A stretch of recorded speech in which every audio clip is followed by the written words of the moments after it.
नमस्कार, मैं किशोर, आप देख रहे हैं जेके चैनल। आज हम आपको स्मार्ट सिटी की तस्वीरें दिखाएंगे। शहर की तस्वीरें हम आपको आए दिन दिखाते हैं, लेकिन आज हम आपको उधमपुर के वार्ड नंबर 1 में लेकर आए हैं। यहीं इसी रास्ते से हम गुजर रहे थे, हमने सोचा कि जो गलियां हैं उनकी जो हालत है वो दिखाई जाए। देखिए, ये गली वार्ड नंबर 1 में है। बीच गली में खड्डा आप देखिए, और लोगों की माने तो इनकी तरफ से यह कहा जा रहा है कि 1.5 साल से जो वार्ड नंबर 1 का जो गली है उसका जो खड्डा देखिए किस तरह से, कई हादसे यहां पे पहले भी हो चुके हैं जो स्थानीय लोगों का कहना है, लेकिन पूछने वाला, देखने वाला कोई भी नहीं है। अगर इस मोहल्ले की मैं तस्वीरें आपको दिखाऊं, देखिए यहां से नीचे की तरफ जो गली जाती है ये मंदिर की तरफ गली जाती है, और हमने देखा कि मंदिर के बाहर भी इसी तरह का जो खड्डा पड़ा हुआ है।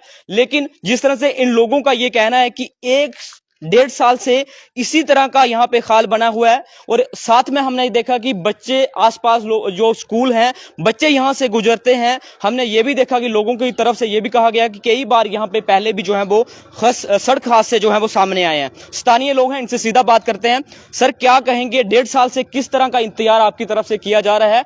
क्या लगता है ये इंतजार जो है वो खत्म होने वाला है? मुझे लगता है कि आपसे मिलने के बाद जो है इंतजार शायद खत्म हो जाए जी। है ना। हालत तो आप लोग देख ही रहे हैं, है ना। आंखों से जो प्रमाण हमें यहाँ मिल रहा है उससे ज़्यादा कुछ बयान करना तो मुश्किल ही होगा। और अब मेरा मानना यह है कि वक्त वो आ चुका है जब इसका निवारण किया जाए, है ना। सॉल्यूशन की तरफ बढ़ना पड़ेगा, क्योंकि हादसों का शिकार हम लोग खुद अपने आप को बनाते हैं। इस तरह के खड्डे कैसे आंखों से बच जाते हैं, मेरे तो ये समझ में नहीं आता कि कल भी एक बाइकर जो है यहाँ पे, मतलब वो एक बड़ी दुर्घटना का भी रूप हो सकता था। आए दिन यहाँ पर इस तरह के हादसे हो रहे हैं और किसी का ध्यान जो है बिल्कुल भी नहीं है। ये वार्ड नंबर 1 और 5 के बीच में ये गली पड़ती है, और यहाँ पर खासा आना जाना है लोगों का। बहुत सारी गाड़ियां, बहुत सारे यहाँ, मतलब बहुत बड़ी पॉपुलेशन यहाँ रहती है। और रात की अगर मैं बात करूं तो रात को यहाँ पे कभी लाइट भी नहीं होती, और हम दुर्घटना को खुद जो है बुला रहे हैं। वी आर कॉलिंग, नहीं, ये तो ठीक है, अपनी तरफ से ये कहा, लेकिन ये भी कहा जा रहा है कि जो उधमपुर शहर है वो स्मार्ट सिटी की तरफ जा रहा है। स्मार्ट सिटी की तरफ जा रहा है। ये बहुत अच्छा तंज है, बहुत अच्छा लगता है सुनने में, है ना। ये मुझे लग रहा है कि ये आप ये समझिए कि हर एक बात जो है ना उसको कहने का एक तरीका होता है कि कैसे उसको, मतलब लोगों को मजा आए। तो ये मजे के लिए तो ठीक है, बट प्रैक्टिकली जो है आप देख रहे हैं स्मार्ट सिटी क्या है, आपको भी नजर आ रहा है। और अगर ये स्मार्ट सिटी है, अगर ये स्मार्ट सिटी है, तो फिर ऐसी स्मार्ट सिटी से हम सबको बचना चाहिए, है ना। ये तो आप दिखावा कर रहे हैं। उम्मीद है, कोई उम्मीद है? उम्मीद पर दुनिया कायम है, उम्मीद पर हम भी कायम है, और आपके माध्यम से हम यही उम्मीद की ही अपेक्षा कर रहे हैं कि हमारी बात जो है, हम स्थानीय लोग हैं यहाँ पे, हमारी बात जो है आपके माध्यम से आला अफसरों तक पहुंचे, उन अधिकारियों तक पहुंचे जो ये काम में हमारी मदद कर सकते हैं, हेल्प कर सकते हैं, ताकि यहाँ के लोगों की जीवन जो है ऐसे हादसों का शिकार होने से बच सके। चलिए, अब प्रशासन इस पे क्या करता है, जो नए विधायक हमारे उधमपुर वेस्ट के हैं वो क्या इस पे करते हैं। आपसे मैंने पहले भी मिला हूं, आप गोल मार्केट के अंदर दुकान करते हैं। क्या फर्क आपने देखा अपने मोहल्ले में और जो गोल मार्केट में, उसमें क्या अंतर आपको दिखाई दिया? बहुत अंतर है। क्या अंतर है?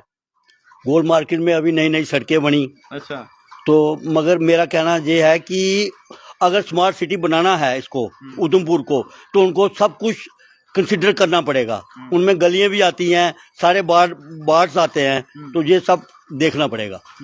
गोल मार्केट में ऐसा कोई खड्डा तो है नहीं। चलिए, ये कोई गांव नहीं है, ये वार्ड नंबर 1 है, और वार्ड नंबर 1 के अंदर इसी तरह की गलियों में जो है वो खड्डे पड़े हुए हैं। नौजवान भी हमारे साथ हैं। क्या कहेंगे, 1.5 साल से जो इसी तरह का हाल आपकी गली का बना हुआ है, क्या किस तरह की उम्मीदें हैं आपको कि ये लगता है कि ये गली बनेगी? पहले तो क्वालिटी पे काम होना चाहिए। क्वालिटी तो है ही नहीं। जो गली का जो भी स्लैब डालते हैं वो 1 महीना 1-2 महीने चलेगी, जब गाड़ियाँ चलती हैं उसके बाद वो स्लैब गिर जाती है। पहले तो उनको क्वालिटी पे ध्यान देना चाहिए, जो बार बार काम करना पड़ेगा। उससे बेहतर है कि अगर क्वालिटी होगी तो आपको एक बार स्लैब डालने के बाद फिर वो 2-3 साल आपको स्लैब नहीं डालनी पड़ेगी। आप देख सकते हैं मंदिर के पास जो स्लैब है वो हार्डली कोई 2-3 महीने पहले ही डाली गई है। उसके बाद वो स्लैब डालने के बाद उसके आगे वाली स्लैब गिर जाती है, जबकि वो स्लैब आगे वाली जब तक ये डालेंगे तब तक पीछे वाली गिर जाएगी। और आप यही गली स्टेट बैंक से लेके ये पूरा बाड़ियाँ और AOC स्कूल है यहाँ पर, वहां पर आप जा सकते हैं। ये कनेक्टिंग है सब गलियां आपस में, और यहाँ पर गाड़ियां भी चलती हैं, ट्रैक्टर ट्रॉली पर चलती हैं। लेकिन इसमें क्वालिटी पे ध्यान देना पड़ेगा। हर एक किसी भी ऑफिसर को अगर देखना है तो वो उसको क्वालिटी पे ध्यान देना है। अगर वो सोचेंगे कि हम आज पब्लिक बोलती है तो वो स्लैब डाल देंगे, इसको कवर कर देंगे, ये हमने काम खत्म कर दिया, लेकिन वो काम कितनी क्वालिटी में हुआ है वो चेक करने के लिए एक ऑफिसर को या उनका जो इंजीनियर है उसको चेक करना है कि क्या वो वाकई ही क्वालिटी पे काम हुआ है या सिर्फ उन्होंने बिल निकाला और पेमेंट ले गए और काम उनका क्लियर हो गया। तब तक तो उसको उसका रिटेंशन मनी नहीं देना चाहिए जब तक आप उसको 1 साल तक परफॉर्मेंस सिक्योरिटी रखते हो, या फिर कोई भी आप किसी वर्क का उसका डिपॉजिट रखते हो, उसका काम भी चेक होना चाहिए। काम तो कोई चेक नहीं करता। आप देखो उसके सरिया लगा हुआ स्लैब में है, प्रॉपर नहीं है, सीमेंट है, खड्डा है, नाली, और यहाँ तो होना ये छोटी सी नाली हो या तो छोटी सी नाली हो, ये एक बड़ा सा नाला है, इसमें काफी पानी जाता है और गाड़ी अगर बीच में गिरेगी आप धक्का मार के बाहर नहीं निकाल सकते उस गाड़ी को। आपको कम से कम भी कोई ट्रॉली या कोई एक गाड़ी लानी पड़ेगी, वो उसको निकालेगी बाहर। आपको सबको एडमिनिस्ट्रेशन को हमारी यही अपील है कि पहले तो क्वालिटी पे ध्यान दीजिए। आपको जो बार बार काम करने पड़ रहे हैं वो ना करना पड़े, एक ही बार काम हो। चलिए, सुधार करने की जरूरत है, लेकिन कैमरा पर्सन को मैं बोलूंगा, देखिए लेवल देखिए जो गलियां यहाँ पे जो निर्माण हुआ है, और ये सपने दिखाए जा रहे हैं कि हम उधमपुर को जो है वो स्मार्ट सिटी बनाएंगे। पहले अपने खुद को जो है उनको सुधार करना चाहिए, जिस तरह से ये कार्य हुए हैं। लेकिन अगर 1.5 साल से ये गली में खड्डा पड़ा हुआ है, इसको कौन देखेगा, इसको कौन भरेगा? लेकिन अब स्थानीय लोगों द्वारा जिस तरह से इनकी तरफ से ये भी कहा कि पहले भी जो है वो कई बार जो यहाँ के CEO हैं, जहाँ जो CEO पहले रहे उनकी तरफ से गुहार भी लगाई गई। लेकिन अब क्या इस पे जो है वो जिला प्रशासन करता है, जो जीते हुए नुमाइंदे हैं वो इस पे क्या करते हैं, ये आने वाले दिन बताएंगे, आने वाला वक्त बताएगा। लेकिन जिस तरह से जो सपने लोगों को दिखाए जाते हैं कि हम ये कर रहे हैं, गलियों में वो काम हो रहा है, उस तरह का जो है वो देखने को नहीं मिल रहा है। तब तक के लिए